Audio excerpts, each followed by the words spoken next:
Sulla on Anna tämmönen oma pikku häntä mukana, mikä Joo, seuraa. häntä koko ajan mukana ja pitää pitää kiinni, ettei vaan kukaan astu. No kuinka moni on jo astunut siihen? Ei kukaan, koska mä oon pitänyt siitä kiinni, mutta mä oon itse astunut siihen kyllä muutaman kerran jo. Hei, kenen puku sulla on päällä? Mert, oot saman puku. No voi herrekuu, tänään on tosi monella Mertin pukuja. Ootteko te käynyt kaikki Mertin komerolla? No, melkeinpä varmaan. Mert näyttikin mulle muutama asu, niin täällä on aika hienoja Mertin pukuja. Siis Mert on vaan niin loistava. Se on vaan niin uskomattoman hyvä. Onko teillä täällä joku sellainen yhteinen porukka, että te kaikki suunnittelette, että Mertiltä tulee mallisto ja sitten varaatte, että mä otan ton. Tuleeko teille riitaa? Mert hän siis suunnitteli tän mulle suoraan.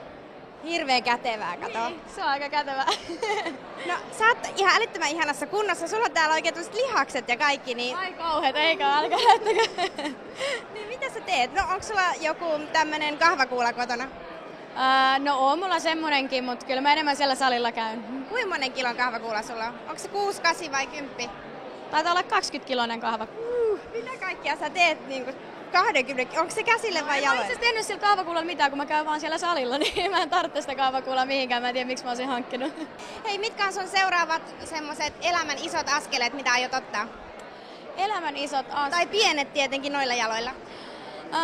No, mä yritän ottaa siis uran kannalta, niin yritän pikkuaskelilla päästä ulkomaille vähän tekemään jotain myös. Se olisi tosi ihanaa keikkaille ulkomaille. Se on mun seuraava pikkuaskel eteenpäin. Haluan kokeilla sitä.